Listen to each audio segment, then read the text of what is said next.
তো সাইয়েদনা সুলাইমান বললেন, আল্লাহ, গোটা বিশ্বের সব প্রাণীকুল, পশুকুল, পক্ষীকুল, জিনকুল সবাইকে আমি একবেলা লাঞ্চ খাওয়াবো, দুপুরের খাবার। আল্লাহ বললেন, নো সুলাইমান, এটা তোমার কাজ না, এটা আমার কাজ, তুমি পারবা না। সাইয়েদনা সুলাইমান বললেন, আমার মনে বড় শখ, আমি যদি একবেলা সবারে মেহমানদারি করাইতে পারতাম, আমার কলিজাটা ঠান্ডা হয়ে যেত।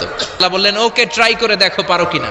সাইয়েদনা সুলাইমান আলাইহিস সালামের অনুসারী ছিল জিনেরা। জিনের বাদশারে বলল, জিনের বাদশা, যাও সাগরের পাড়ে 40 কিলোমিটার জায়গার মধ্যে খাবারের আয়োজন করো। জিনের বাদশা বিশাল বিশাল ডেগ পাতিল নিয়ে সমস্ত জিনদেরকে নিয়ে রান্না বান্নার কাজ শুরু করলো। 40 কিলোমিটার ব্যাপী জায়গা নিয়ে খাবার তৈরি করা হচ্ছে। সব যখন রান্না শেষ, চলে এলো সেই মহেন্দ্রক্ষণ। ইন দ্য মিন টাইম সাগরের ভেতর থেকে এক বিশাল আকৃতির তিমি মাছ হা করে ডেকে বলল, সুলাইমান, খাবার দাও। উনি ঘোষণা দিলেন, যাও এটারে খাবার দাও। তিমি মাছ বিশাল বড় হা করে বসে আছে সাগরে।